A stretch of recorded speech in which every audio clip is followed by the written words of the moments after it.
Y bueno, primero que todo, muy buenas tardes a todos y a todas las presentes. Les quiero dar la más cordial bienvenida al seminario que tiene por tema Evaluación de las habilidades cognitivas generales en distintas etapas de la adultez con VICE 4.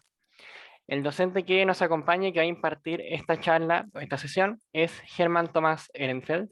Él es psicólogo de la Pontificia Universidad Católica de Chile, especialista en neuropsicología infantil.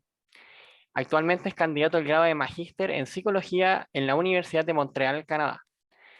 Es diplomado en neuropsicología infantil en la Universidad Católica y diplomado en rehabilitación neuropsicológica del adulto en la Universidad Diego Portales.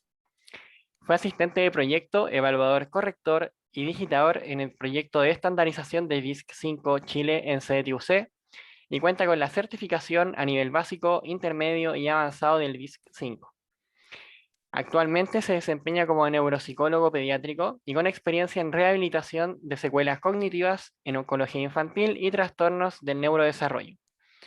Cuenta también con certificación en instrumentos de evaluación neuropsicológica, formación en intervención en lectoescritura y neuropsicología del aprendizaje. En lo que respecta al área académica, cuenta con experiencia como expositor en ponencias de neuropsicología en Chile y México y como investigador de secuelas cognitivas en cáncer pediátrico. Actualmente su proyecto de investigación de magíster en la evaluación de la calidad de vida en cáncer pediátrico avanzado. Bueno, les comento que vamos a dar inicio a continuación con la presentación del docente. Una vez que esta termine, vamos a realizar un sorteo que será por una beca totalmente gratuita para el curso de especialización VICE 4, Escala Bachelor de Inteligencia para Adultos, que va a tener sus sesiones en vivo entre los días 20 de junio y 30 de junio, ¿ya? Dado que son 6 sesiones en vivo. Los requisitos para poder optar a esta beca son, primero, ser psicólogo o psicóloga ya titulado o titulada, o en defecto, bueno, en su defecto, estar en el último año de la carrera de psicología. Y segundo, es que el sorteo se va a realizar solamente con las personas que hayan participado en toda la sesión, ¿ya? Pues lo que los y las invito a participar hasta el final para que así todos y todas tengan la oportunidad de poder ganar el cupo que se va a sortear, ¿ya? Bueno, finalmente les comento que esta sesión se está grabando, al igual que todos los seminarios que hacemos, y los cuales van a poder encontrar en nuestra página web, la cual se las acabo de dejar en el chat, que sería dipa.cl/seminarios, ¿ya? No les quiero quitar más tiempo de este seminario, lo dejo ya con Germán y espero que les saquen mucho provecho a esta sesión. Gracias, Daniel. Hola a todos, buenas tardes. Eh, para mí es un gusto poder dirigirme a ustedes hoy día y preparar esta pequeña ponencia para hablar un poco sobre la evaluación de las habilidades cognitivas generales con el VICE 4.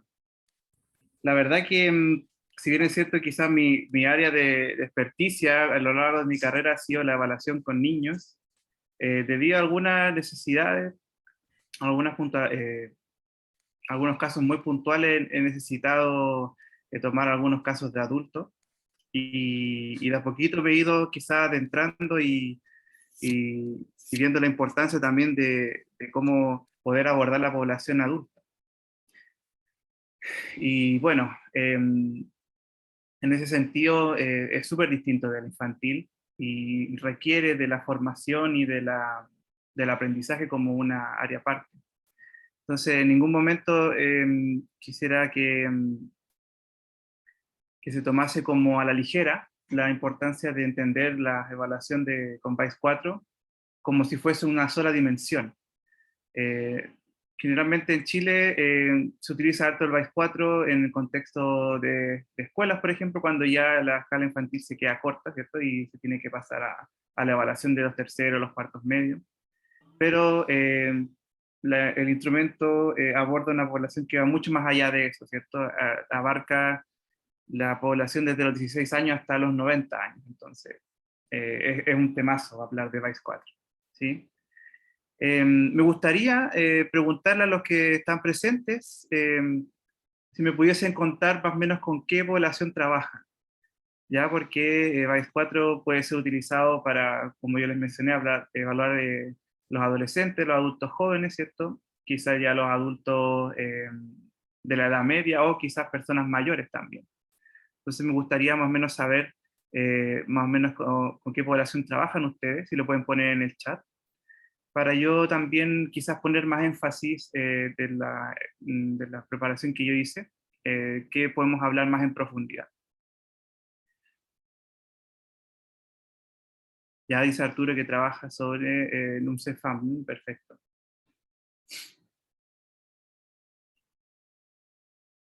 Entonces, alguien más se anima a comentar. ¿Ya?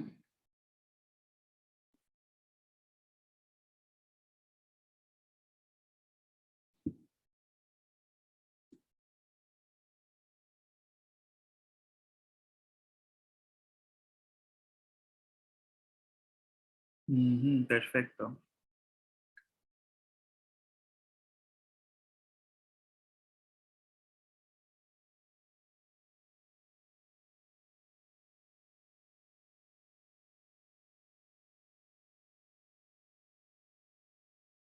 Ya.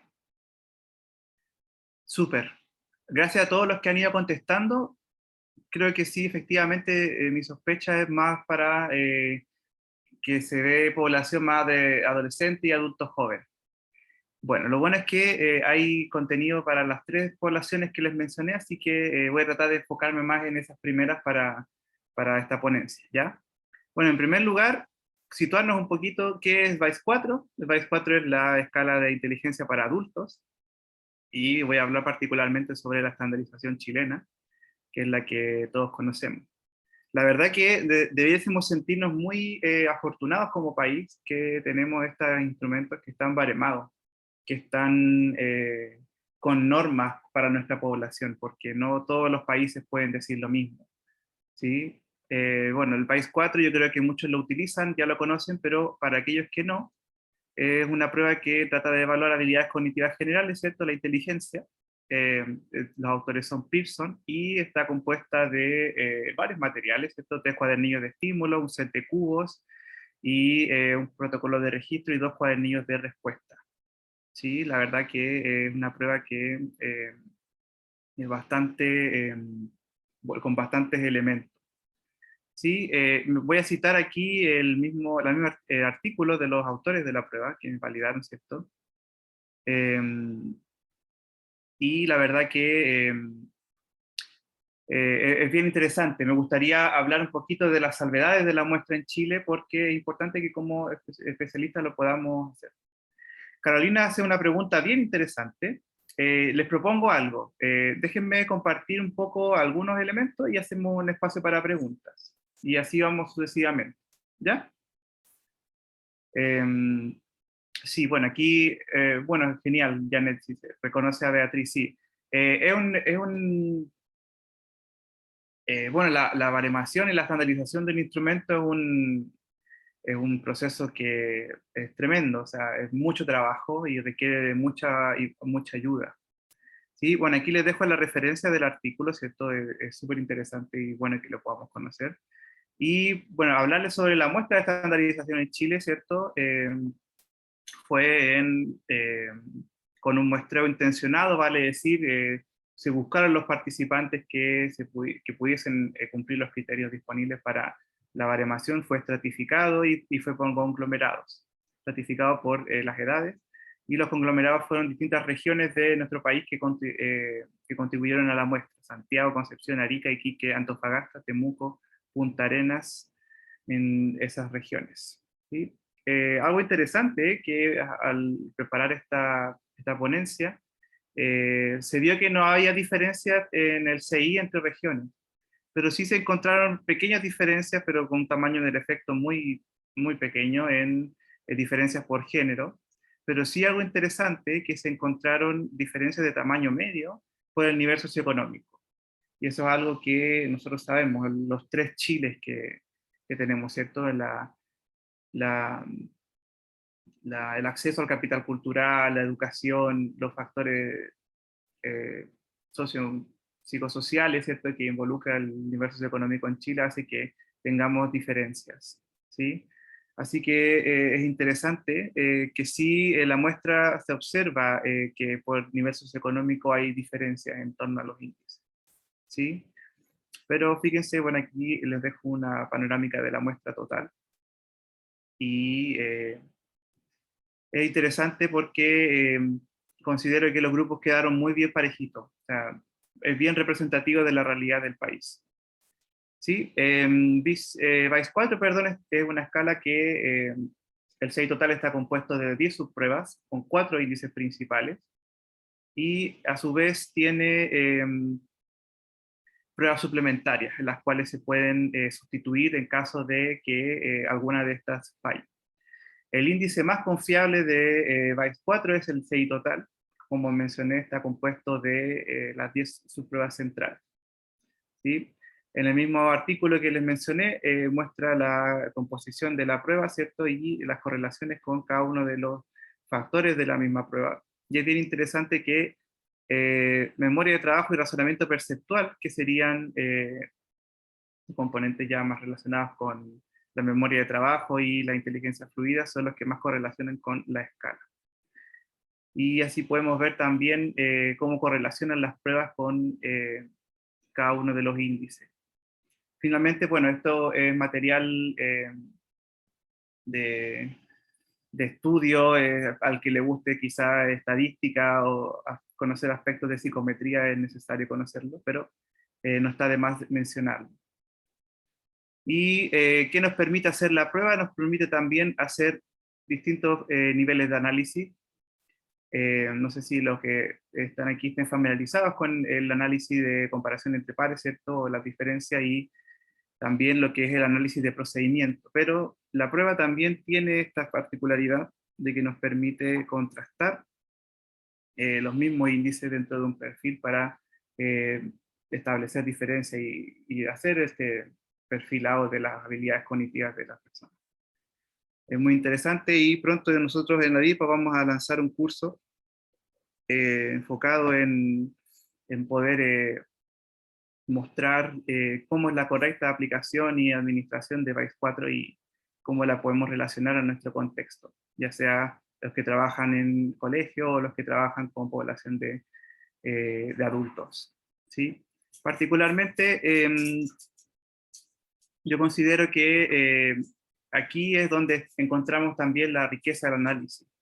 Si nosotros simplemente nos quedáramos con la descripción de estadística, ¿cierto? De cómo fueron los puntajes, tendríamos muy poquito sobre lo que nosotros podemos encontrar en nuestros evaluados. El CI y ubicarlo en un lago de la curva, ¿cierto? A veces no es suficiente.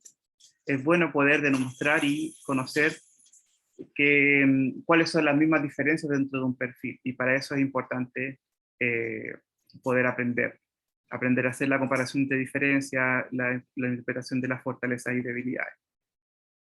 También el análisis de procedimientos, ¿cierto? Algo que quizás los que trabajan con V5 ya han podido aprender y rescatar la riqueza que nos trae, ¿cierto? Como por ejemplo podemos comparar las mismas puntuaciones de la prueba de retención de dígitos para ver diferencias en torno al span atencional o a el desempeño y memoria de trabajo principalmente.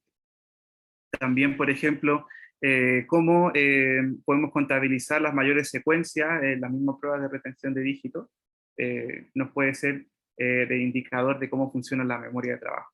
Les voy a mostrar más adelante un artículo que encontré sobre cómo utilizaron el mismo análisis de procedimiento de la prueba de retención de dígitos para evaluar la utilidad de la prueba en población adulta, en personas mayores con dificultades de memoria, por ejemplo. ¿Sí? ¿Qué me gustaría hacer a continuación? Me gustaría mostrarles alguna evidencia actualizada sobre ciertos aspectos con la evaluación de VICE 4. Pretendo hablar de esto quizá unos 35, 40 minutos, y después dejar un espacio para el debate, para las preguntas y para lo que suscite la capacitación, el seminario, para poder interactuar entre nosotros. ¿Sí? Algo súper interesante es que encontré y acá es la gran pregunta, nosotros sabemos que las pruebas de inteligencia están sujetas a variables culturales y es súper importante que puedan ser baremadas por la población que se van a utilizar. Pero a veces eso no se respeta mucho y eso también es debido a que muchos países no cuentan con la posibilidad de baremar las pruebas. Entonces, muchas veces la gente las termina utilizando igual. Muchos países de Latinoamérica, por ejemplo, al no tener sus baremos, utilizan los de España o los de México, ¿cierto? Que, por ejemplo, Vice 4 tiene una baremación de México hecha por Manuel Moderno. Pero eso es importante, podrá producir diferencias a la hora de interpretar los perfiles. Eh, Da lo mismo, ¿no? Si yo utilizo, por ejemplo, la norma chilena, la norma española o a la norma de Estados Unidos. La verdad es que frente a esa pregunta, encontré este artículo bastante interesante de 2019 que trata de un poco responder la pregunta. Aquí los investigadores tomaron, que son colombianos, tomaron una muestra de adultos que se les aplicó el VICE 4 y se corrigieron sus puntuaciones con distintas normas. Se corrigieron con las normas de Estados Unidos, con la norma de Chile, con la norma de Canadá y creo que con la norma de México también. Sí, y España. Fíjense que es una muestra de 305 personas en las que en general es una muestra paritaria, ¿cierto?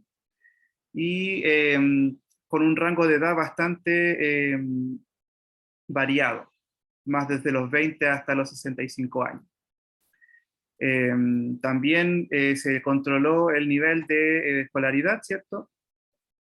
Y se encontró lo siguiente. Fíjense cómo pueden cambiar las puntuaciones del CI total cuando nosotros utilizamos un mismo puntaje bruto, pero con otras normas. Esta población colombiana, ¿cierto? Fíjense que con las normas colombianas, ¿cierto? Inclusive las puntuaciones llegaron a ser altas y superiores, pero si por ejemplo comparáramos con Canadá o con Estados Unidos, la puntuación es distinta. Fíjense que la media, el puntaje más frecuente cambia de una a la otra en comparación al promedio. Algo importante que no les mencioné de esta muestra, que estos eran sujetos sanos y eran personas que tenían un perfil de, de estudios superiores y que trabajaban en una corporación, la cual obviamente no dijeron por respeto a la privacidad, ¿cierto? Pero eran personas que no era de población clínica. Entonces, mire, fíjense cómo, por ejemplo, la norma colombiana, ¿cierto? La mayor cantidad de las personas se encontraría entre un rango de 120 a 129, pero en Canadá sería en norma promedio. O como por ejemplo con la norma española, ¿cierto? Posiblemente se observaría que la gran mayoría de las personas tendría una puntuación, sería similar el comportamiento, pero con una distribución totalmente distinta. Que la salvedad de esta investigación se encontró que, curiosamente, ¿cierto? Las normas chilenas y las normas colombianas efectivamente son muy parecidas en cuanto a cómo se corrigen los puntajes, pero claramente vemos que no da lo mismo, ¿sí? Una cosa importante de poder destacar de las escalas Wechsler y sobre la evaluación de la inteligencia es que está muy dependiente de la cultura y del mismo país. Entonces es importante que podamos utilizar siempre los mismos baremos para evaluar en nuestro propio país. ¿Sí? En ese sentido nosotros no tenemos gran problema, pero con estos datos podríamos demostrar la importancia de que se mantenga la rigurosidad en baremar las pruebas y en que se pueda utilizar. ¿Sí? Es algo bien interesante. ¿Qué otra cosa encontré en la web? Súper interesante. Con la pandemia nosotros nos dimos cuenta que eh, tuvimos que volver o sea, más que volver, tuvimos que migrar al teletrabajo y en un tiempo la psicología, la neuropsicología se presentó la duda, eh, ¿qué va a pasar? Porque las evaluaciones generalmente todas las hacían en persona, ¿cierto? Interacción cara a cara, con material manipulativo, etcétera, etcétera. Y surgió la pregunta, ¿qué es que podemos eh, intentar hacer teleneuropsicología? Esta fue una pregunta que partió desde 2011, que empezó a incitar la investigación. Y fíjense que encontré este artículo que habla sobre las diferencias y la confiabilidad en la administración de VICE-4 utilizando un setting de telerehabilitación, es decir, a través de cámara, como quien dijera por Zoom. Es un artículo que publicaron en Nueva Zelanda, ¿cierto? Y la verdad que ellos arreglando un poco el setting, ¿cierto? Para tener una cámara y que el evaluado pueda manipular los cubos, pueda, por ejemplo, hacer la prueba de claves teniendo el material directo, analizando las medias de la aplicación tanto en persona como con en neuropsicología, ¿cierto? Y con un coeficiente de correlación interclase, vieron que efectivamente no había muchas diferencias. La verdad es que eran bastante equivalentes. Y esto es algo que quizás al comienzo de la pandemia era imposible de pensar, pero hoy en día la, la evidencia nos sugiere que, por lo menos quizás en el VICE-4, en unos primeros acercamientos, ¿cierto? No lo podemos generalizar, no habría muchas diferencias si nosotros lo aplicáramos en un setting de telemedicina. Aquí los datos nos hablan que las 10 primeras subpruebas, ¿cierto? Las que componen el CI total, tendrían un coeficiente de correlación que es bastante bueno. Entonces nos da para pensar, ¿cierto? Cómo una prueba, ¿cierto? Podríamos después sacar el provecho en un futuro. Claramente los autores sugieren que va a requerir más eh, investigación de la parte para hacerlo en población clínica, pero ya es un primer intento. Lo mismo también, ¿qué pasa si nosotros queremos empezar a aplicar la prueba, ¿cierto? Con otros dispositivos, ¿cierto? Como por ejemplo con iPad, en vez de utilizar los cuadernillos en papel. Aquí también utilizaban una muestra, ¿cierto? Las personas, algunas las evaluaron con tradicionalmente, ¿cierto? Y otras con iPad, ¿cierto? Y utilizando un modelo de estadísticas bayesiano, que la verdad que todavía estoy apenas comprendiendo, ¿cierto? Eh, Trataban un poco de verificar qué tan diferente hubiese sido la aplicación en iPad versus en papel. Y la verdad que los mismos datos sugieren, y aquí están por ejemplo las medias, los promedios, al parecer las subpruebas también, si se aplicaran tanto en formato de iPad como también tradicional, no habría mayores diferencias. Y un indicador de aquí de factor bayesiano, ¿cierto? Superior a 3, hablaría de que sí, sería similar. Entonces es algo que nos deja un poco para pensar. Eh, la prueba del VICE-4 es una prueba que, bueno, como todas las escalas Wechsler, ¿cierto? Han ido acumulando información en torno a su... En la investigación han visto que es un buen instrumento para evaluar en la población adulta. Yo creo que es interesante que nosotros podamos conocer estas pruebas y podamos utilizarlas bien para hacer lo mismo, para ver los usos que nos puede permitir en, la, en nuestra población, en nuestro trabajo. ¿Sí? Ahora me gustaría hacer una pequeña pausa y me gustaría responder la pregunta de Carolina. Y ella pregunta, ¿un trabajador social puede utilizar este instrumento?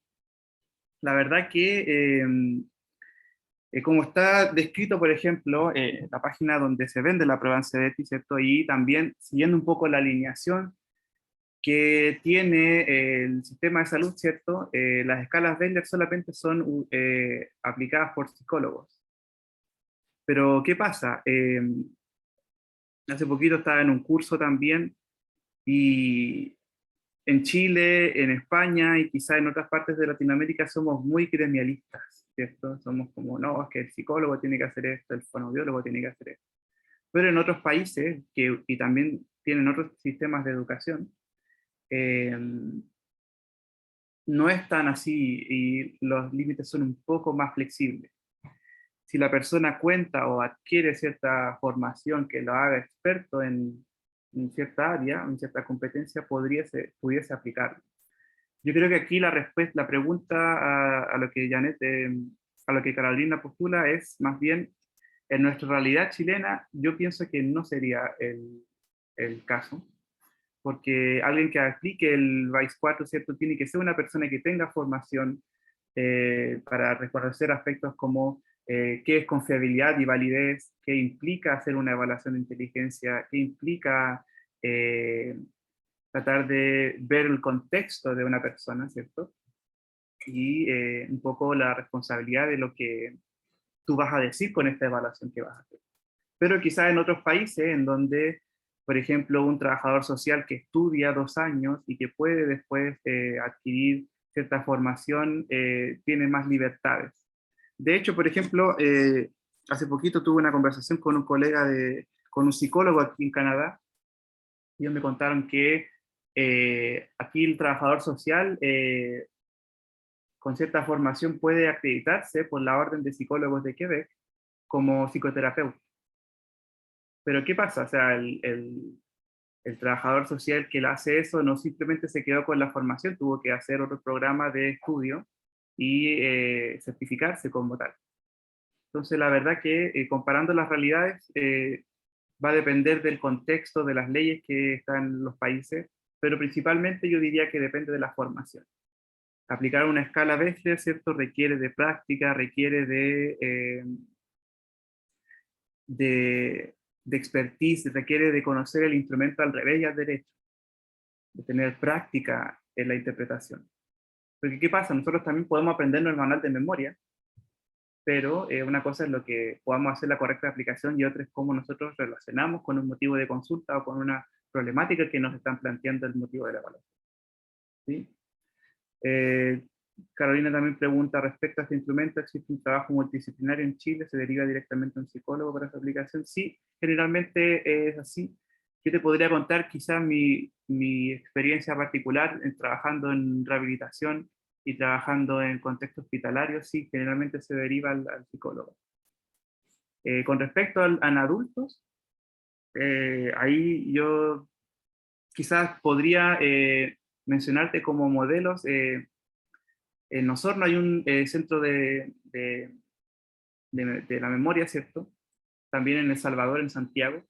Ellos tienen modelos también disciplinarios, donde generalmente un neurólogo, quizá otro médico, deriva y les pide las evaluaciones a los psicólogos. Pero sí, yo creo que sigue siendo poco conocido el trabajo multidisciplinario en Chile. Todavía eh, queda mucho por mejorar. ¿Sí? Ahora, ¿qué pasa con la población adolescente? ¿Cierto? Yo creo que aquí hay muchos que trabajan con población joven y ¿qué nos dice las mismas pruebas, ¿cierto?, sobre la evaluación de nuestra población? La verdad que el mismo manual del BIS-5 refiere esto. Dice que en aquellos adolescentes quienes se tenga una sospecha de una menor habilidad cognitiva, es mejor evaluarlos con el BIS-5, aun cuando tengan 16 años, ¿cierto? Porque va a haber un traslape entre las dos pruebas. El BIP5 es de los 6 años, 0 meses, hasta los 16 años, 11 meses.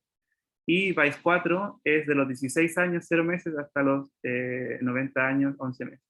Entonces, eh, claro, ahí uno podría decir, se topan en los 16 años, ¿con qué herramienta debiese evaluarlo?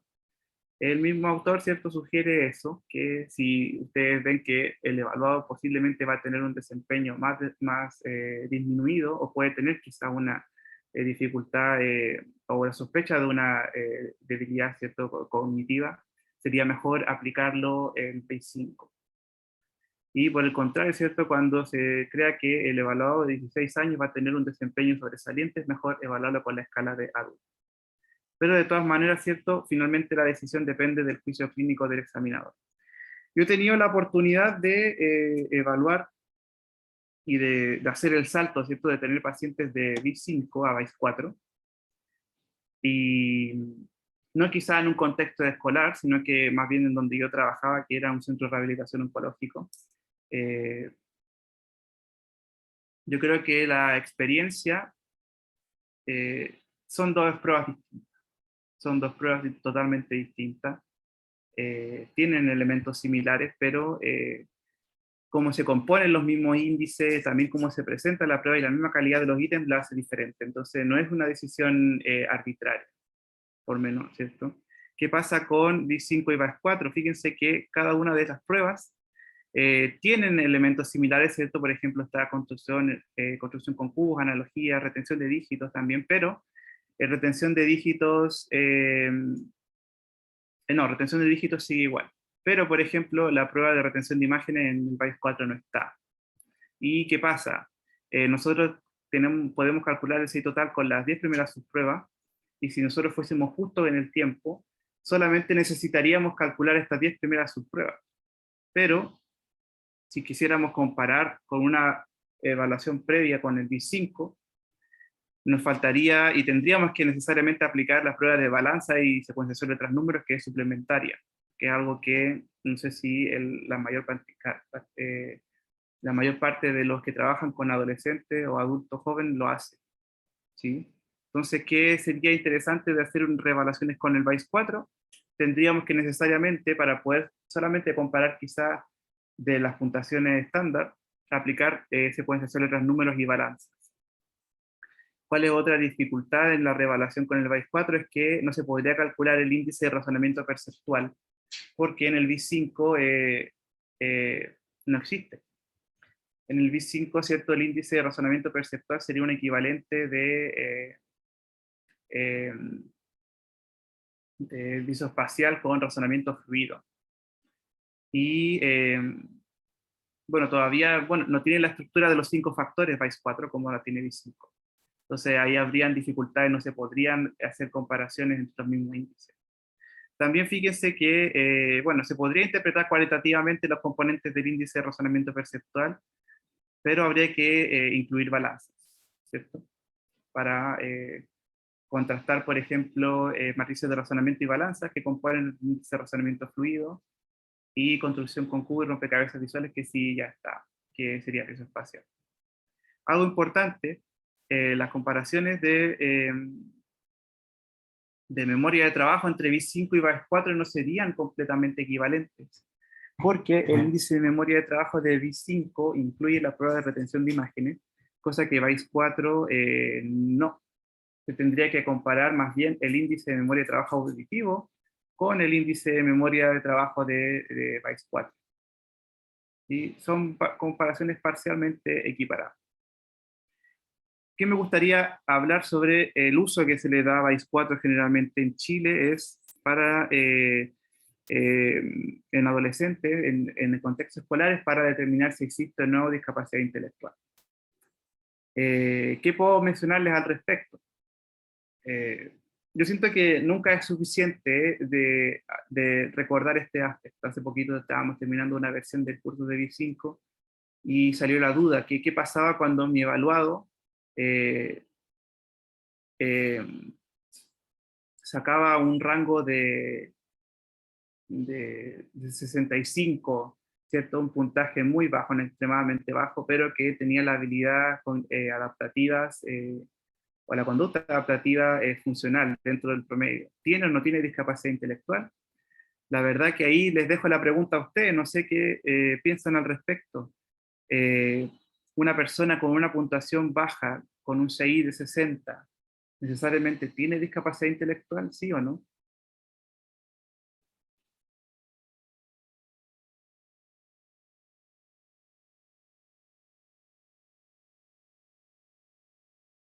¿Qué nos dice la evaluación o la definición de la discapacidad intelectual? Yo creo que ahí es algo que uno debiese preguntarse. Y bueno, para citar la versión más actualizada de los criterios diagnósticos del DSM, ¿cierto? El DSM-5R, la discapacidad intelectual se define no solamente por una puntuación baja, o sea, de hecho, hoy en día se habla de que eh, el elemento más importante vendría a ser la evaluación de la conducta adaptativa antes que la puntuación baja en la prueba de inteligencia.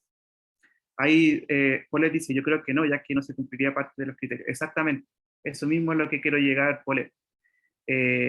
Fíjense que los criterios de discapacidad intelectual son bien claros y específicos. Tienen que darse 3 condiciones.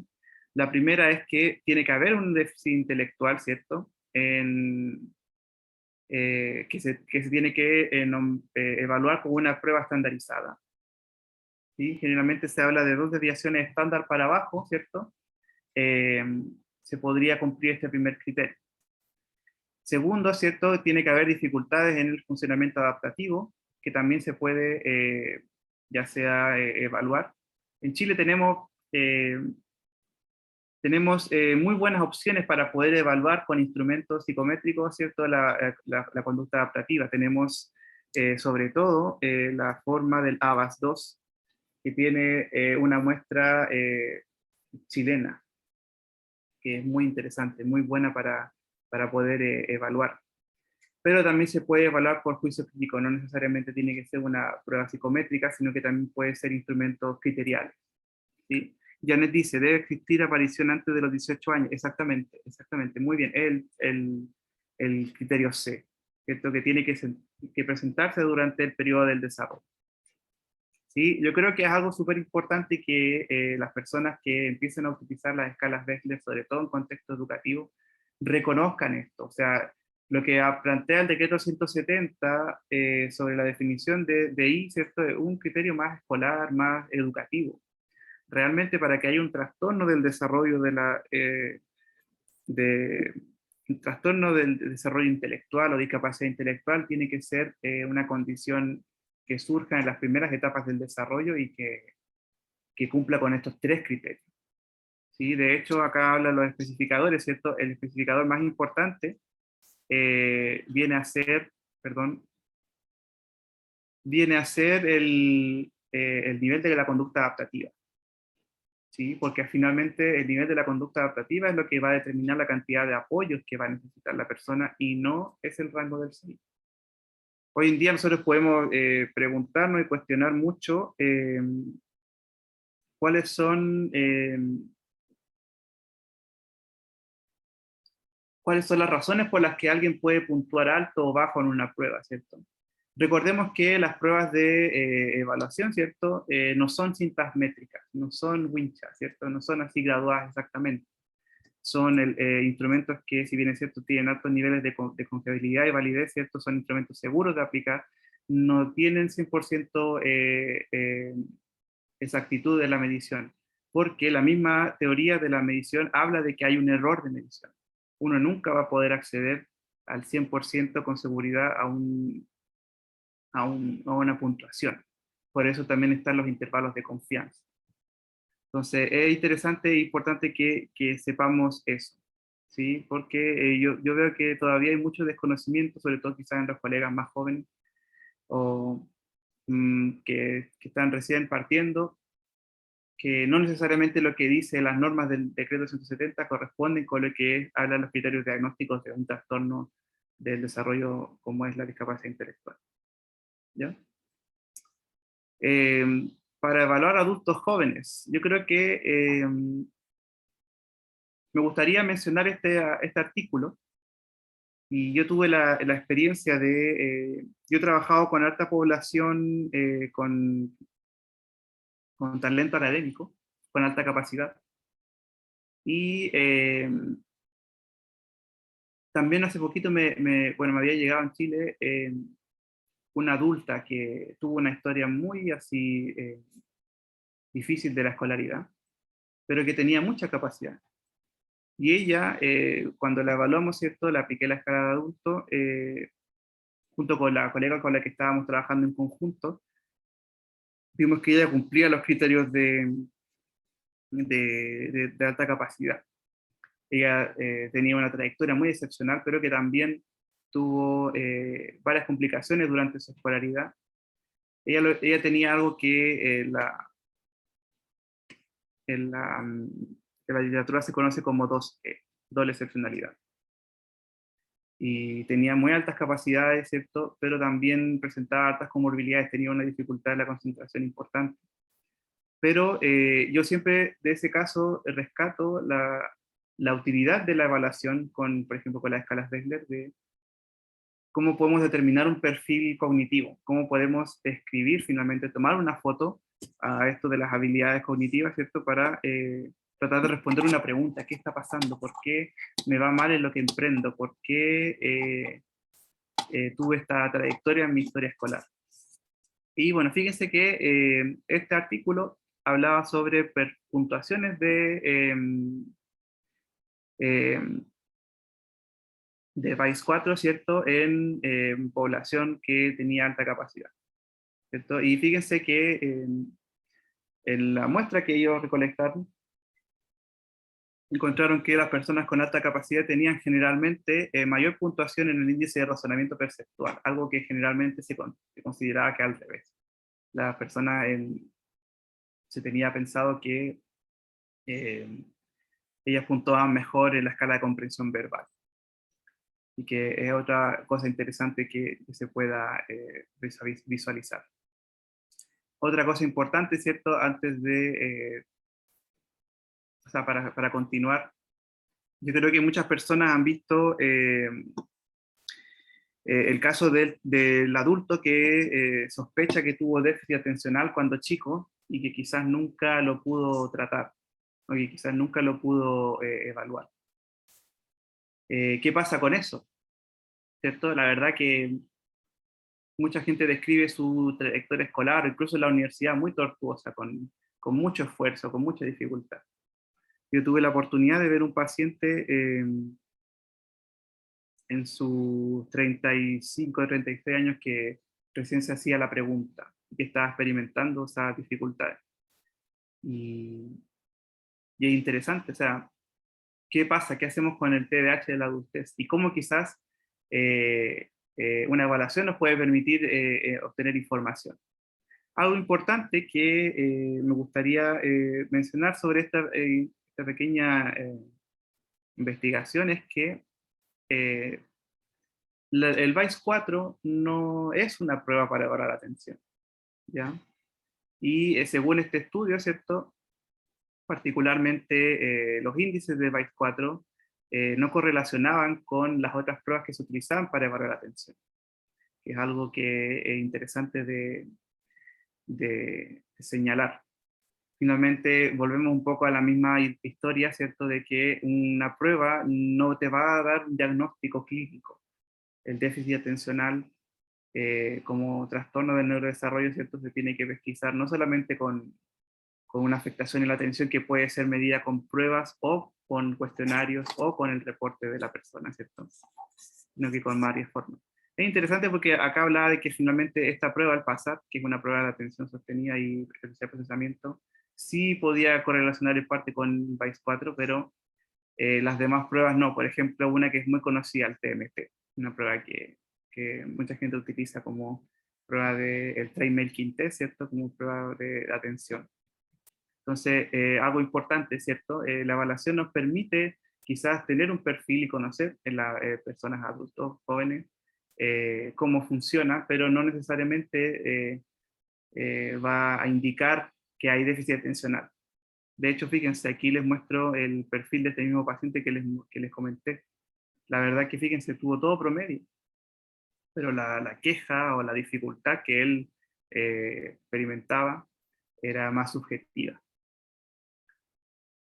Entonces, es algo importante de considerar, cómo la misma evidencia nos va mostrando el cómo podemos utilizar el VICE 4, ¿sí?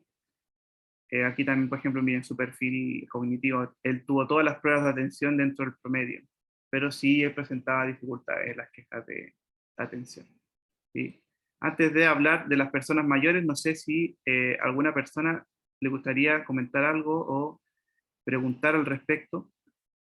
La verdad que la evaluación de la inteligencia, de las habilidades cognitivas generales, hoy en día con la teoría Cattell-Horn-Carroll, que es algo que siempre yo hablo en los cursos que doy, Cattell-Horn-Carroll, eh, sobre todo en el contexto escolar, hay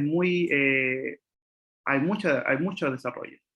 Hay muchos autores que escriben, ¿cierto? Y que plantean que las dificultades, por ejemplo, la doctora Flanagan,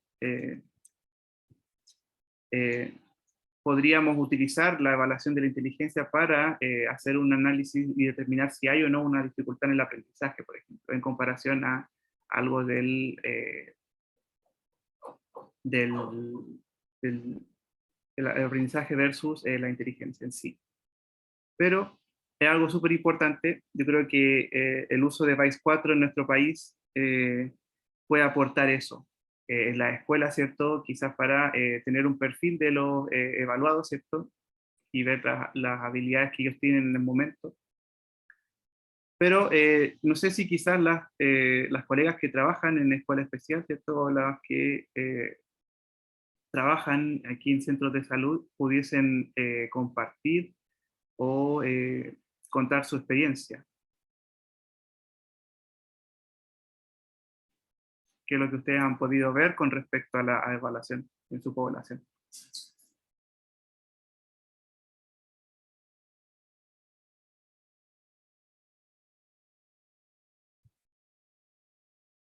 Ya, buena pregunta, Clara. Sí, efectivamente, miren, este programa yo lo encontré y le voy a dar el crédito al autor porque es lo que corresponde. Esta planilla fue hecha por un psicólogo para creo que fue un proyecto de la Universidad Santo Tomás. ¿Ya? Déjenme, se las voy a mostrar.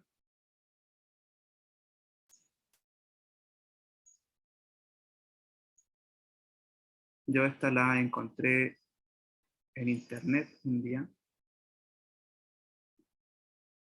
y la autoría es de este colega.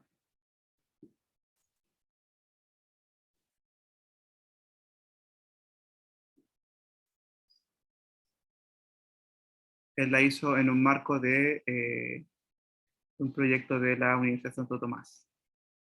Y así que eso, el autor es Emilio Valencia. ¿Sí? De todas maneras, yo les puedo mencionar que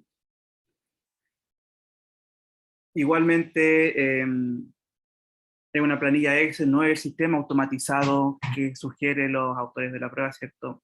Eh, yo generalmente no he visto problemas en utilizar la planilla, pero idealmente lo mejor sería, ¿cierto?, comprar los usos que tiene el mismo CDF, que comercializa la prueba en Chile.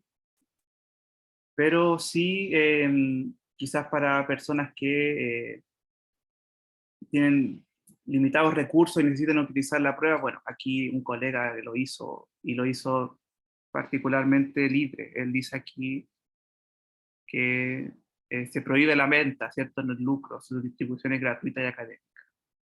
Entonces, yo ahí les puedo recomendar si quieren buscarlo. Pero yo siempre les recomiendo de lo posible colaborar un poco con la industria de la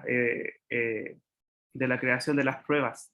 Saben que es un tema que yo también hablo generalmente con mis alumnos, que eh, todos quisiéramos, ¿cierto?, tener una herramienta disponible, ¿cierto?, que no tengamos que pagar para poder usarla con libertad, pero lamentablemente estandarizar o baremar una prueba es mucho trabajo. Requiere mucho esfuerzo de contratar personas que trabajen, ¿cierto? Y es una inversión, finalmente. Es una inversión que alguien tiene que pagar para poder para obtenerla, ¿cierto? Y finalmente es un producto. En otros países, ¿cierto? Quizá en Estados Unidos, Canadá, yo he visto que hay mayor desarrollo de los instrumentos por esto mismo, de que los mismos colegas tratan de no bypassear la industria, si finalmente uno tiene que pagar el coste, alguien tiene que cubrir ese esfuerzo que se hizo, si no, no podemos fomentar que se renueven los instrumentos. Entonces sí, es como un dilema. Y bueno, yo hace poquito estaba en un curso y el profesor, que era un profesor español, claramente nos decía, no, yo no puedo compartirles el material porque es un delito. Pero en cambio en nuestra realidad en Chile no estamos tan acostumbrados a eso, pero en otras partes incluso también se valora mucho el, el, el valor de, de los derechos de autor. ¿Sí? Pero bueno, yo ahí en ese aspecto yo solo comparto la información y lo que está disponible, ¿cierto? Pero mi sugerencia, ¿cierto?, es que dentro de lo posible la persona pueda comprar los usos del sistema de corrector porque es 100% seguro, es el oficial, por decirlo así. Versiones pirata tienen también sus riesgos, ¿ya? ¿Qué es importante quizás de ver de una corrección automatizada? Bueno, nos permite ahorrar tiempo, permite hacer la evaluación un poco menos tediosa, porque hacer los cálculos a mano es bien es complicado. Y así que eso, claro, agradezco su pregunta. No sé, quizá a los que trabajan en escuelas se han podido ver diferencias en el salto entre BIS 6, o sea, BIS 5 o BIS 4. Se han cambiado mucho las, las puntuaciones. ¿Sí? La verdad que muchos refieren que sí, que otros que no. Yo creo que al final depende del caso. Algo que me gustaría quizás, si es que nadie quiere compartir algo al respecto, que me gustaría mostrarles un caso que yo tuve, en el que yo pude hacer esa comparación. Este es un caso que tengo la autorización también para poder compartir. Déjenme lo voy a mostrar acá.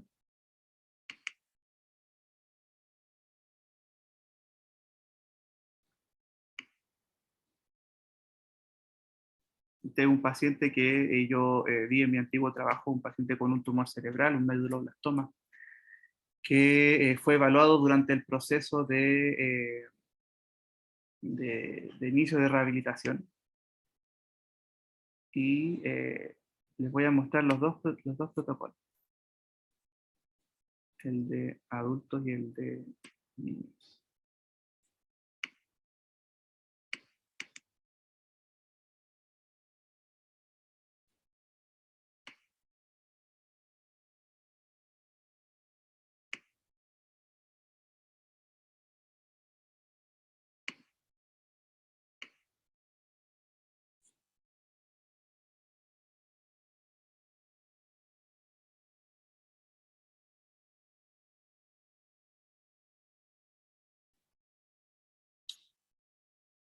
Bueno, les sitúo un poco el caso de este paciente. Él, como les mencioné, tuvo un medulloblastoma a los 16 años, operado, eh, tuvo quimio y radioterapia. Entre las historias del desarrollo, él tenía, refiere a tener dificultades en lenguaje antes en el colegio, pero ya después de su tratamiento oncológico, refirió a tener dificultades en el equilibrio, dificultades en ¿cómo se llama? Tuvo síndrome atáxico, que era dificultad para movilizar el miembro superior, ¿cierto? Y requirió intervención en kinesiología también. Les voy a mostrar cómo fue su comparación, sus dos evaluaciones en sus dos momentos. Aquí pueden ver la primera evaluación que se hizo con el BIS-5 a la izquierda, y aquí observamos quizás bajo las áreas verbales, ¿cierto? Vocabulario y analogía. Tenía un buen desempeño en visoespacial, pero desempeño más regular en razonamiento fluido. Y bueno, aquí está muy descendido la tarea de velocidad de procesamiento, debido a que, como les mencioné, producto de la ataxia, ¿cierto? Y el trastorno motor que vino después del medulloblastoma, en la fase aguda estaba con dificultades para poder hacer las pruebas. Entonces, fíjense que claves puntó muy bajito, y aquí búsqueda de símbolos, que yo creo que este día estaba muy fatigado y le fue muy mal por eso. Tuvo estas puntuaciones. Fíjense aquí, ¿cierto? Puntuaciones bajo lo esperado. En uno de los cursos yo pregunté si este chico tendría o no tendría discapacidad intelectual, y mucha gente dijo, le costó decidir si sí o si no. Y quizás le hago la misma pregunta a ustedes, ¿él tendría los criterios de discapacidad intelectual?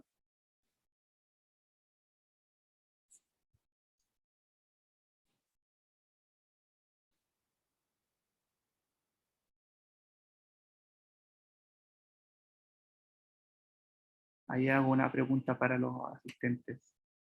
Bien, no, Francesca, no cumpliría los criterios. ¿Por qué razón? Porque una puntuación baja no refiere a discapacidad intelectual, y además también, si es que él tuviese, por ejemplo, una dificultad en conducta adaptativa, se entendería que esto es secundario al cáncer, al tratamiento oncológico. Entonces, no necesariamente una puntuación baja va a significar que hay una dificultad, o sea, hay una discapacidad intelectual. Exactamente, no es adaptativo. Entonces, mire, fíjense, como yo les mencionaba, algo importante que pasa con el salto de BISC a BAIS-4 es que los índices cambian. Por ejemplo, fíjense aquí, el evaluado ya tuvo una evaluación después de 2 años de intervención multidisciplinaria, ¿cierto? Donde yo también lo pude intervenir. Yo pude ver un poco su historia. Él presentó este nuevo panorama, ¿sí? Algo que me gustaría mencionar antes de analizar los datos, que es súper importante entender que la rehabilitación o la intervención no es aumentar las puntuaciones de un test, ¿ya? O sea, yo no voy a medir y voy a decir si rehabilité bien o mal a mi evaluado o a mi paciente si es que logré que subiera algunos puntos en la evaluación, ¿ya? No funciona así. Eso lo dice una autora muy, muy conocida de la rehabilitación, que bueno, de adultos, Bárbara Wilson, ¿cierto? Y también yo creo que todos los psicólogos que están de la línea escolar, ¿cierto?, saben que finalmente las puntuaciones de una prueba no reflejan necesariamente un buen desempeño en el aula. Pueden haber otras dificultades más. Claro, y como dice eso, no, claro que no, pero es importante para el colegio que tenga un índice bajo si tiene la subvención. Sí, efectivamente es un vicio del sistema, es un problema. Pero miren, fíjense qué pasó con este evaluado. Comprensión verbal, ¿cierto? Al parecer subió el percentil. Y aquí, fíjense, aquí está el problema que yo les mencionaba. Visoespacial y razonamiento fluido de BIS 5, perdón, en el BIS 4 no tenemos una comparación 100% equivalente. Aquí no sabemos si este índice de razonamiento perceptual, que está promedio, es más debido a que se antecedía al visoespacial o se antecedía más al razonamiento fluido. Algo que quizás no vamos a poder calcular a ciencia cierta, solamente quizás comparando cómo le fue en las pruebas que lo componen. Pero ya, como les mencioné, sería una interpretación un poco más cualitativa del asunto. Fíjense que en memoria de trabajo sí se pegó un salto importante en el percentil, y esto yo lo pude comprobar porque efectivamente después de ya pasado el tiempo de las quimioterapias, ¿cierto? Pasado el tiempo de la fase aguda, ni siquiera solamente es por la intervención, la misma naturaleza hace que las condiciones mejoren. La fatiga asociada al cáncer, el tratamiento que es el tratamiento oncológico muy fatigante, muy agotador también para los chicos, entonces podríamos decir que eso también interfiere. Y velocidad de procesamiento, ¿cierto? Bueno, también aquí hay un salto, pero no es tan grande, fíjense. Pero, ¿qué podemos evaluar y qué les puedo comentar quizás de este caso? El chico se reinsertó en su colegio antiguo, está explorando su vocación, logró recuperar la marcha, ¿cierto? Logró recuperar y, bueno, algo que yo sí logré hacer con él en la intervención, trabajamos un poco eh, las habilidades verbales con el objetivo de que él pueda mejorar su comprensión lectora y pueda sentir que él entiende lo que lee, que es algo que le costaba mucho hacer. Y eso, fíjense que cómo puede ser las comparaciones, ¿cierto?, entre un BIS 5 y un BIS 4, pero un poco para dejarles la idea de que la evaluación sirve más que nada para poder tener una panorámica en el momento de cómo está mi evaluado y no para necesariamente medir el éxito o el fracaso de una intervención si fuera solamente numérico. Fíjense aquí, construcción con cubos parece ser lo mismo, ¿cierto? Analogía, fíjense que se mantuvo más o menos similar. Vocabulario hubo alguna diferencia, pero construcción con cubos, fíjense, eh, construcción con cubos y rompecabezas visuales, ¿cierto?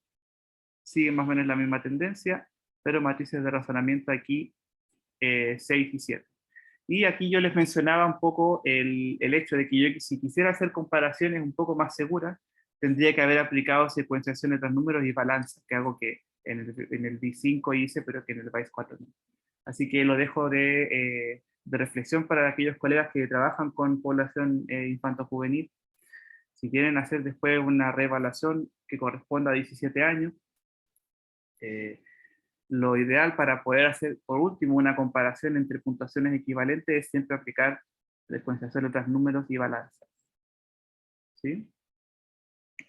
Eso, no sé qué les parece el caso, que les pudiese, qué les llama la atención, qué creen que podría ser de utilidad en este caso la evaluación.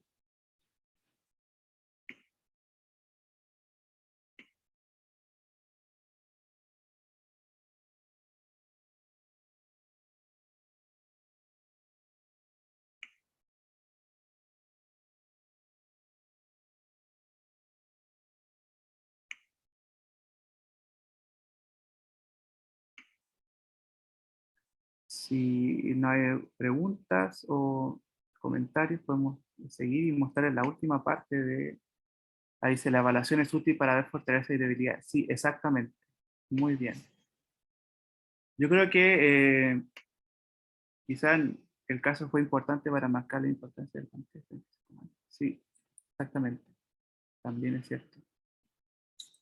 Yo creo que es súper importante uno cuando evalúa, ¿cierto? Nosotros en ese sentido somos psicólogos, o los que aplicamos la prueba. eh, yo sugiero que sean psicólogos por lo mismo, porque entender desde un modelo biopsicosocial el caso, ¿cierto? Entender, por ejemplo, de dónde viene el contexto, de dónde viene mi evaluado, si el evaluado en casa tuvo acceso o no a un ambiente enriquecido, si él tuvo o no dificultades en el contexto anterior, en el colegio anteriormente. Todos esos factores, esos elementos, tenemos que armarlos para configurar el caso. Paulette dice, en mi caso no sabía de la aplicación extra de secuencia de letras y números. Sí, mira, lo que yo sugería ahí, Paulette, porque en el fondo para el BICE 4, si quieres solamente calcular el índice de comprensión, o sea, el CI total y las subpruebas, ¿cierto? Tienes que aplicar las 10. Las otras pruebas que están abajo aquí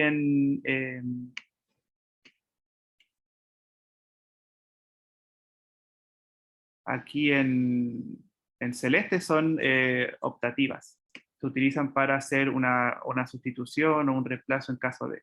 Por eso están aquí en paréntesis. Yo aquí esto lo propongo como a modo de sugerencia, porque a mí mismo me pasó con el caso que les mostré, que yo no pude hacer comparaciones de los índices de inteligencia fluida porque me faltaba balanzas. Balanzas en el BICE 4 es una prueba optativa y yo no la apliqué. Y bueno, secuenciación de números también es una prueba optativa, ¿cierto? Se puede utilizar para eh, comparar, para sustituir aquí en el índice, ¿cierto?, de memoria de trabajo, pero no necesariamente eh, lo incluye. ¿Sí? Entonces, esa es una pequeña reflexión. Bueno, ¿qué podemos decir sobre la evaluación de las personas mayores?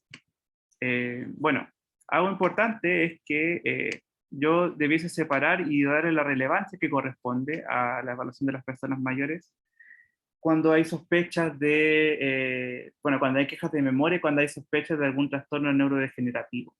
¿Ya? En ese sentido, siempre es bueno derivar a alguien especializado, ¿sí? Un equipo multidisciplinario que vea y entienda, que tenga formación en lo que es la comprensión de la demencia, ¿sí? O, por ejemplo, o el Alzheimer, porque los cuadros son distintos.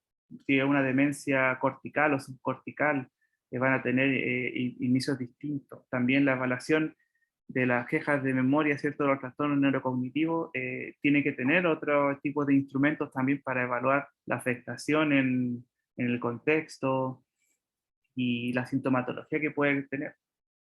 Yo ahí en ese aspecto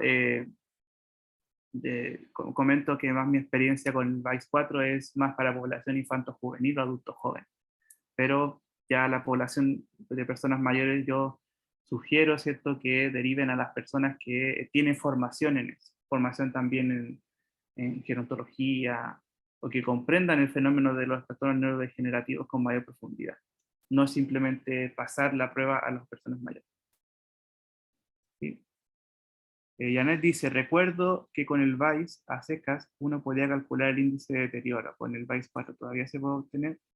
Buena pregunta. No, de hecho, los indicadores de VAIS 4 son el CI total, ¿cierto? Y los 4 índices principales. Algunas partes del mundo tienen el índice de habilidad general, como en el VIS 5, pero en la muestra chilena no se calculó. Y sí, mira, yo creo que es importante hablar sobre el tema de una progresión en un trastorno neurocognitivo. Yo pienso que es más factible ahí evaluar memoria y hacer un perfil neuropsicológico de la afectación más que simplemente considerar la evaluación con el VAIS 4. Puede ser el VAIS 4 puede ser una herramienta para tener una visión general, ¿cierto? Pero no va a reemplazar un perfil neuropsicológico, o una evaluación específica de la atención o de la memoria particularmente. ¿Ya? David dice, tomando en cuenta el entorno social, ¿existen requisitos para los pacientes al momento de tomar la prueba? Yo al menos solo sabía que se les debía haber dormido bien. Bueno, es un buen tema. La misma prueba sugiere que tiene que haber un rapport y tiene que haber un setting correcto, ¿cierto? Que esté libre de distracciones, que sea un espacio que sea cómodo para el evaluado, ¿cierto? Que permita que se pueda concentrar, que no haya distracciones. ¿Qué les voy a yo exponer ahora en este momento? Algunas personas utilizan ciertos componentes de la prueba, ¿cierto? Que proponen más bien ciertos componentes de la prueba como indicadores de dificultades de,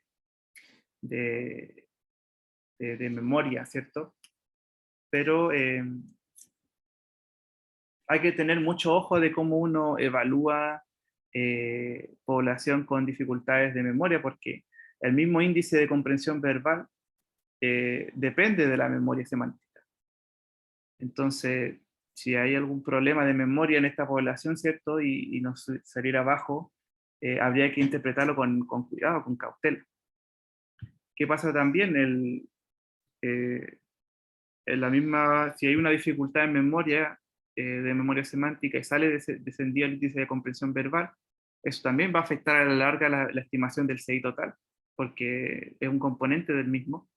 Entonces, hay que verlo bajo su contexto.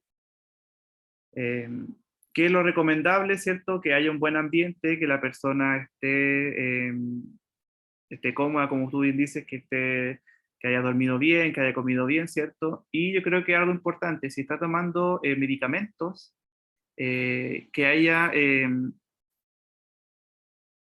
tomado su esquema habitual. ¿Sí? Hay algunas personas que, y bueno, esto lo vemos más quizás en los niños, a veces los neurólogos piden explícitamente hacer la evaluación con o sin el medicamento, depende cuando ellos a veces lo solicitan. Yo creo que la población de personas mayores, ¿cierto? Ya es un tema mucho más complicado, ¿cierto? Y bueno, un consejo con eso, ojalá uno como psicólogo nunca meterse y quizás opinar, porque no es algo que nos competa a nosotros. El tratamiento farmacológico en Chile lo prescribe el médico, simplemente, y nadie más.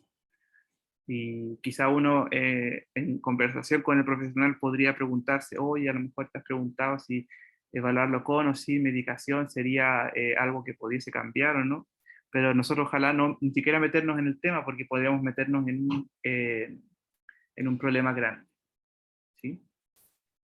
Pero sí, ¿qué pasa, David? Bueno, VICE 4 trató de agregar a todas las poblaciones en Chile.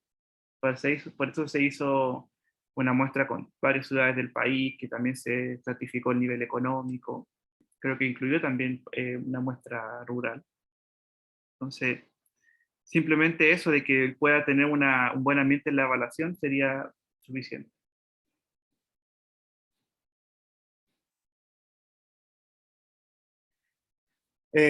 Bien, a ver, con respecto a la evaluación de las personas mayores, bueno, yo les decía, y bueno, algo que es importante de que tengan presente, que las pruebas complementarias de BAIS-4, algunas son solamente para personas de 16 a 69 años solamente. Entonces, si por ejemplo usted, y bueno, las personas que trabajan con población mayor, ¿cierto? Eh, les fallase alguna de las pruebas centrales, ¿cierto?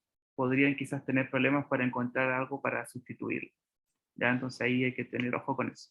Por ejemplo, secuenciación de letras, números, balanza y cancelación son para 16 a 69 años solamente. ¿Ya? Y aquí les muestro en el mismo artículo de, ¿cierto? De Rosas y los autores, ¿cierto? Hablan un poco de eh, cómo es el modelo y la carga factorial para la muestra de 70 hasta 90 años, 11 meses. ¿Sí? Fíjense aquí que no necesariamente es la misma como está anteriormente. No, no, a ti Carolina, muchas gracias. La información va a ser enviada, las diapositivas al correo y van a estar disponibles en caso de, ¿ya? ¿Qué les puedo mostrar? Este es interesante. Inteligencia y memoria de trabajo, ¿cierto? Una evidencia de cómo se comporta en la población adulto mayor. Sí, este es un artículo que utilizaron datos de la muestra normativa de Italia. Y fíjense aquí que particularmente utilizaron un elemento del análisis de procedimiento de BAIS-4, perdón, aquí, que fueron las mayores secuencias de secuenciación de retención de dígitos directo, indirecto y secuenciado. Aquí con un análisis, ¿cierto?, multivariable, ¿cierto?, encontraron que en cada uno de estos sí había diferencias entre sí, ¿cierto?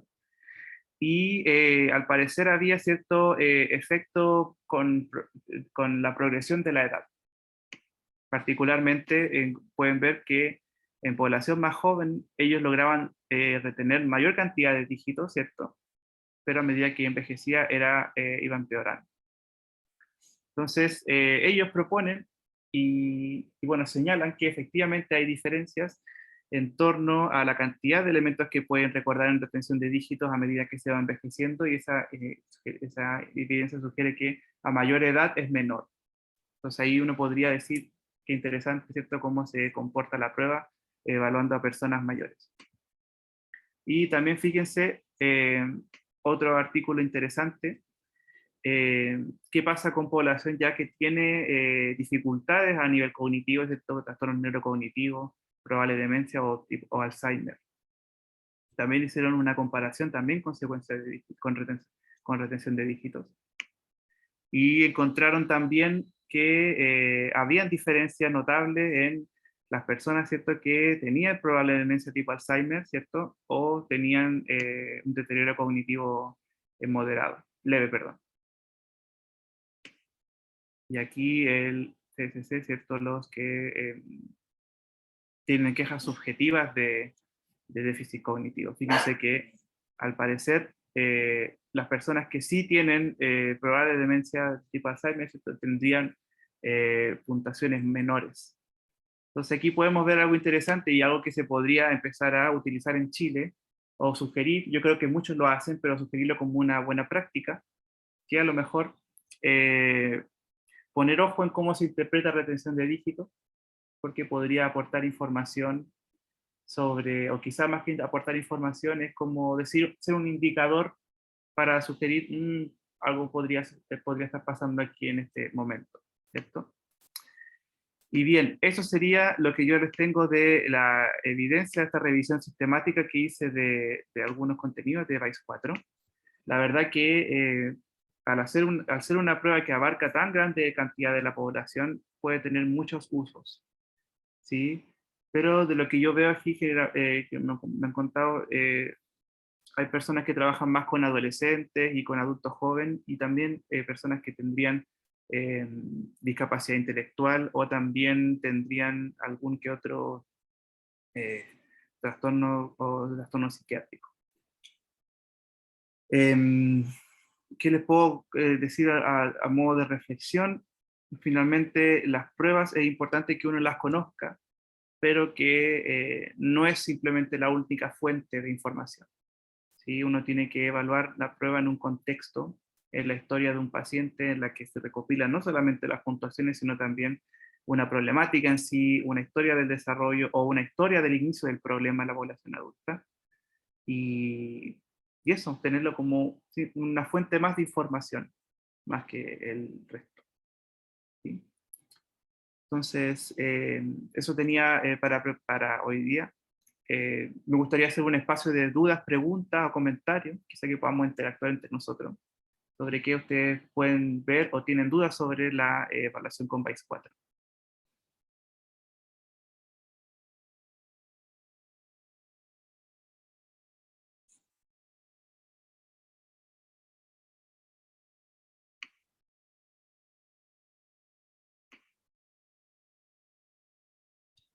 No hay de qué, Clara, con mucho gusto. Y hay mucho más, hay muchos datos, simplemente yo hice una pequeña selección de lo que encontré más eh, útil para la población, ¿cierto? Pero hay alta investigación sobre PAES 4. Esa es una ventaja que podemos utilizar esta herramienta, que además también, como es universal, por decirlo así, se pueden hacer investigaciones entre poblaciones y entre países.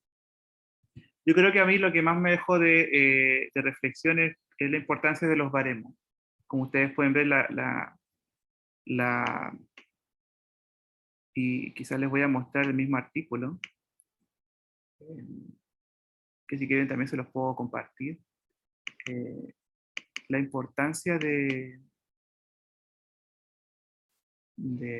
tener normas para el mismo país, porque efectivamente cambian y eso es lo que hace diferente a un país del otro. ¿Sí? Ah, me alegro mucho, Georgina. Yo siempre, bueno, y dejé todas las referencias en las diapositivas que se van a compartir. Yo creo que es muy interesante que se pueda hablar al respecto. Aquí está.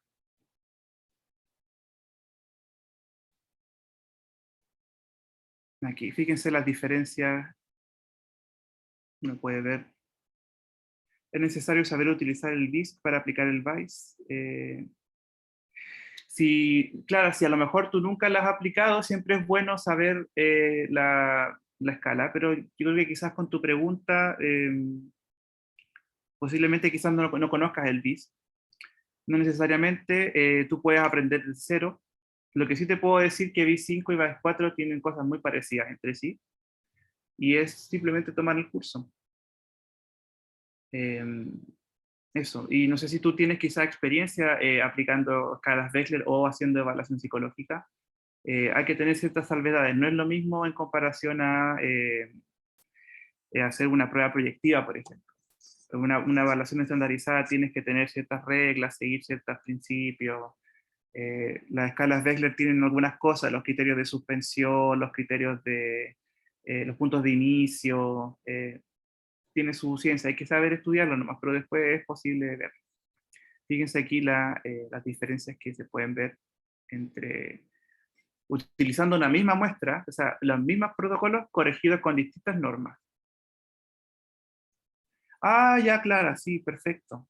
Mira, es muy parecido. La prueba es solamente, es una prueba distinta, pero tiene las mismas reglas de aplicación que, o sea, tiene una forma similar de administrarse. Eh, el BICE 4, la diferencia es más bien cómo se componen los índices, cómo se interpretan.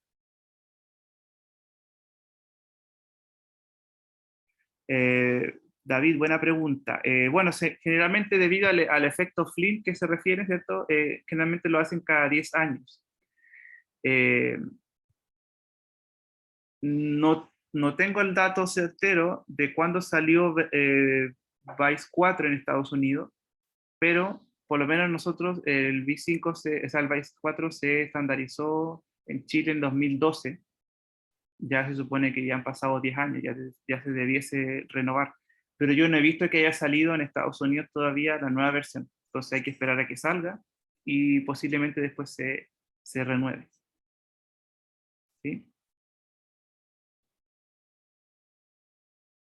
Fíjense aquí las diferencias. Entonces, una reflexión, algo que me gustaría transmitir, la importancia de utilizar el instrumento con el baremo poblacional que corresponde, ¿sí? Aquí es bien interesante este artículo, bien completo. Fíjense las diferencias entre sus pruebas. Cómo se puntúa, ¿cierto? Cómo se transforma el puntaje bruto a puntaje escala. Hay muchas diferencias. Y bueno, algo que me llamó la atención y lo que el mismo autor en el mismo abstract dicen,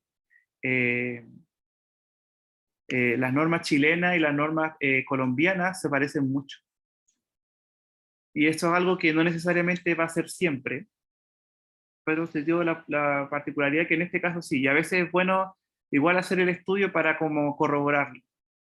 ¿Ya? No sería responsable aplicar una norma como si fuese equivalente con otro país, porque claramente podemos ver que no siempre es el caso. ¿Sí? Eso, no sé si hay más dudas, preguntas o comentarios. Yo también les comparto mi correo. Si en algún momento tienen alguna inquietud, también me pueden escribir. Herman, disculpa, no sé si me escucha. Sí, sí, lo escuchó.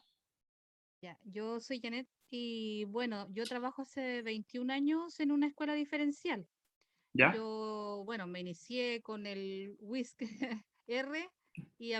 aplicaba el BAIS a secas también. ¿Ya? Pero siempre he tenido una duda. Como trabajo en educación, los fiscalizadores siempre piden el número. Y cuando tú te enfrentas a alumnos, por ejemplo, TEA, y no puedes aplicar el test, hay que aplicar juicio clínico, pero ellos te exigen números. Entonces, ¿de qué manera, a ver, de qué manera podemos evidenciar fidedignamente de que el alumno, por ejemplo, en vez de ser severo, es moderado, en el caso de algunos TEA? Y la otra pregunta es, hay varios alumnos que vienen diagnosticados desde otros lados como severo. Y sabemos que las normas de la escala, de las escalas, generalmente parten desde 40, desde 6,40. Ujú. Esa es mi gran duda. A ver si por favor me pudieras responder.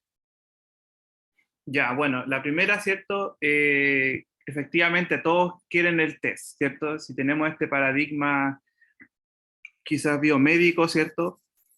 Todos vamos a querer tener el valor exacto. La medicina funciona así y el neurólogo siempre se va a saber que el CI total es lo más importante, cuando en realidad nosotros podemos proponer que hay algo más dimensional. ¿Qué pasa con estos casos? Primero hay que preguntarse si el evaluado es sujeto a una posible evaluación psicológica. Y para eso la persona tiene que tener cierto estado de concentración, comprender, comprender instrucciones.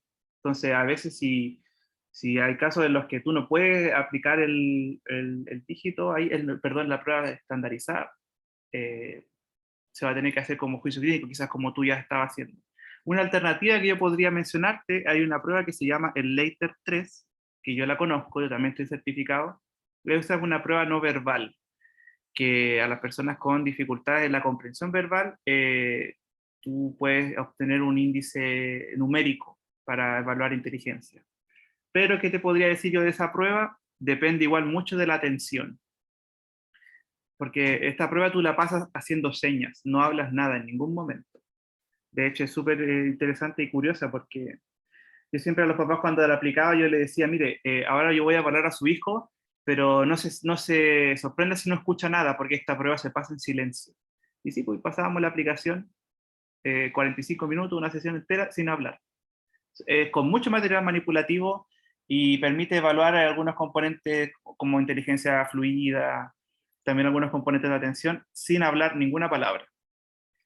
En esos casos, quizá que te ha tocado, igual habría que ver si sería útil para tu población o no, porque requiere de alta concentración también. ¿Y qué pasa? Si tú tienes un evaluado que no comprende instrucciones y que también no se puede sentar a ser evaluado, ahí lamentablemente uno va a tener que utilizar el juicio clínico como para estimar. Y claro, ahí uno un poco tiene que hacer eh, tiene que uno quizás tratar de hacer la cinta métrica y eso puede generar ciertos problemas. Yo ahí que recomendaría más bien tratar de estimar el grado de dificultad con pautas criteriales, como instrumentos de conducta adaptativa y que quizá tampoco tienen que ser psicométricos. De estos checklists, hay muchos checklists. Hay uno que hace poquito vi, el CALS, que está disponible también. Es un checklist de conducta adaptativa. Pero también sí hay que estimar algo, quizás una posible solución, no para evaluar inteligencia, pero sí para evaluar conducta adaptativa. El ABAS-2 te entrega un índice de conducta que se llama el índice de conducta adaptativa general, que es un índice con la misma puntuación de coeficiente intelectual, puntaje de 100. Ya, exacto. Yo te sugeriría que ahí, en vez de utilizar la prueba de inteligencia, utilices la prueba de conducta adaptativa como un número, así que te piden. Sí, el ICAP también es para evaluar conducta adaptativa, no es tan específico, y la versión chilena que trabajó la Daniela Hoffman en la Universidad Austral, esa no arroja un valor numérico. Hay baremos, ¿cierto?, como para ver rangos, pero no te arroja un índice compuesto como, por ejemplo, el ABAS-2. Y la segunda pregunta, Janet, no sé si me la puedes recordar porque se me fue. No, era relacionado a pero igual me lo respondí, era relacionado con la discapacidad intelectual severa. Ah, ya. Pero que entiendo que va como por la misma línea en el fondo. Sí, Era porque el puntaje, por ejemplo, es hasta 40, me parece mucho en el BIS, y el BIS creo que por ahí, el puntaje mínimo que te sí. arroja la prueba. Ujú. Pero ¿cómo estimamos el valor para que sea severo? Entonces, pero yo creo que va por el lado del juicio clínico. Sí, y mira, y según el DSM-5R, al final la severidad tú la debieses estimar a partir de la cantidad de apoyos que la persona necesita, no desde el CI total. Antes estaban las cuatro, eh, las cuatro variables, ¿cierto? Medio, moderado, severo y profundo. No, medio, moderado, grave y profundo, ¿cierto? A cada una se le asumía cierto grado numérico, pero hoy en día, y lo que decían, ya no hay que utilizar el CI como rango de gravedad, sino que es la evaluación de la conducta adaptativa la que importa. Y bueno, siendo también práctico, el mismo DSM en el brevario arroja un poco una pauta que nos permite un poco hacer estas estimaciones. Déjame mostrar.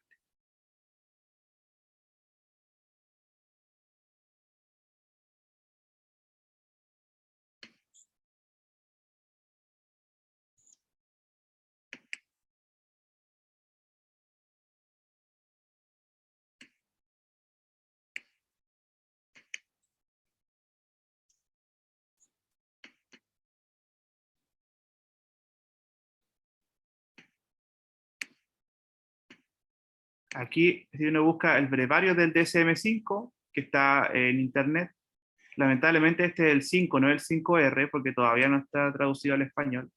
Pero fíjate que aquí hay una tabla donde hay una escala que habla de cómo sería la descripción de una afectación leve, moderada o grave o profundo en la conducta adaptativa.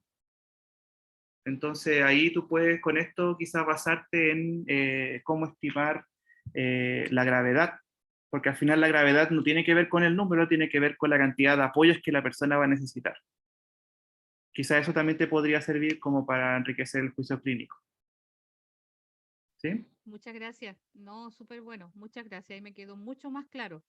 Así que muchas gracias. Sí.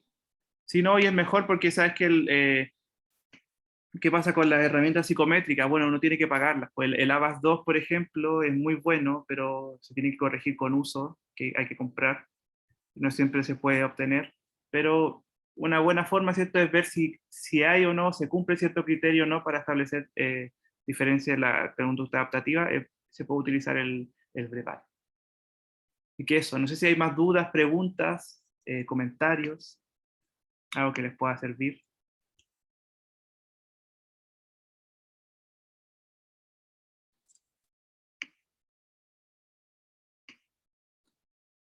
Si no, hacerle el paso a Daniel. Y bueno, yo personalmente invitarlo a las clases que vamos a dar en Aripa. Eh, Estamos preparando el curso de VICE 4, todavía están abiertas las inscripciones. Y también estamos preparando un curso de ABAS 2 en el futuro. Así que eso, le doy la palabra a soporte entonces. Hola, hola. Gracias, Germán, por la exposición. También muchas gracias a todos y a todas por participar.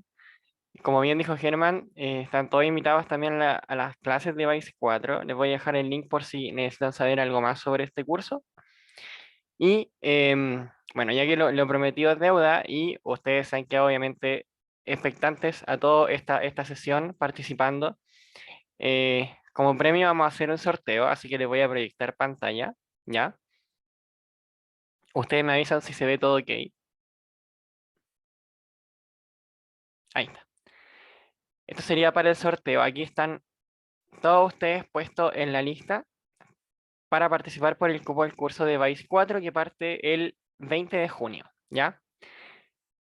Vamos a confirmar y vamos a darle comenzar al sorteito para ver quién sale. La persona que salga, bueno, si es que es la primera persona, le pido que me pueda hablar por micrófono para ver que esté todo ok, ¿ya? Y si no, bueno, si no está presente, se va al agua y así continuamos con la siguiente.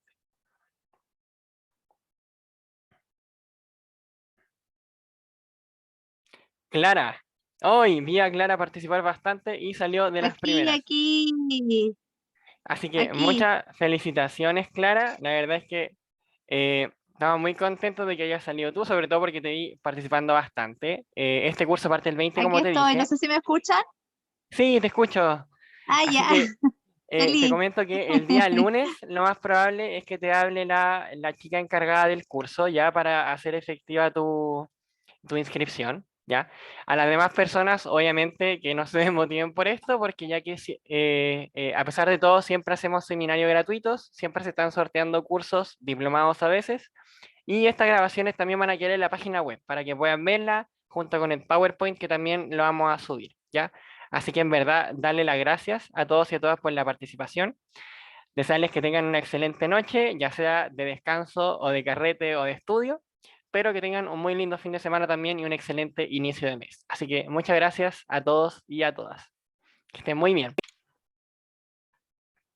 Chao, chao, buenas noches. Chao, hasta luego, que estén bien. Muchas gracias. Nos vemos. Gracias. Feliz. Estoy feliz. Nos vemos, Clara, entonces. Ya, gracias. Muchas gracias.